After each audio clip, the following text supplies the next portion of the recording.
কিন্তু কিছু কুলাঙ্গার আছে, তারা মনে করে এটাই সুযোগ, এবারই এমপি হয়েছি, এবারই মন্ত্রী হয়েছি, এবারই মেয়র হয়েছি, খেয়াল দিতে হবে সবকিছু।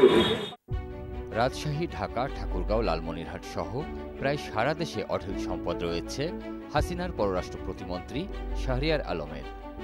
এছাড়া রাশিয়া, ব্রাজিল ও চীনে অর্থ পাচার করে গড়ে তুলেছেন নিজস্ব অনেক ব্যবসা প্রতিষ্ঠান। 2008 সালে প্রথম যখন নির্বাচন করেন তখন হলফনামায় নিজেকে ঋণগ্রস্ত উল্লেখ করেন। অথচ 3 বার এমপি প্রতিমন্ত্রী হওয়ার পর তিনি হাজার কোটি টাকার মালিক হয়েছেন।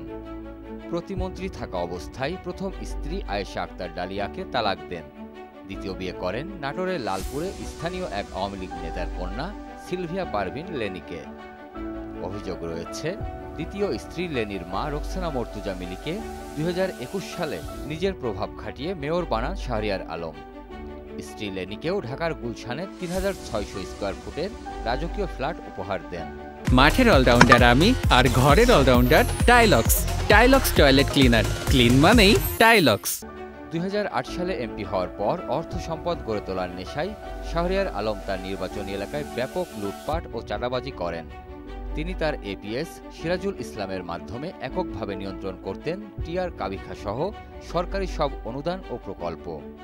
এমনকি স্কুল, কলেজ, মাদ্রাসার শিক্ষক নিয়োগেও করেন ঘুষ বাণিজ্য। চাকরি বদলি সহ বিভিন্ন কাজে এপিএস এর মাধ্যমে নেন মোটা অঙ্কের ঘুষ। সঞ্জয় অধিকারী, 21 টেলিভিশন।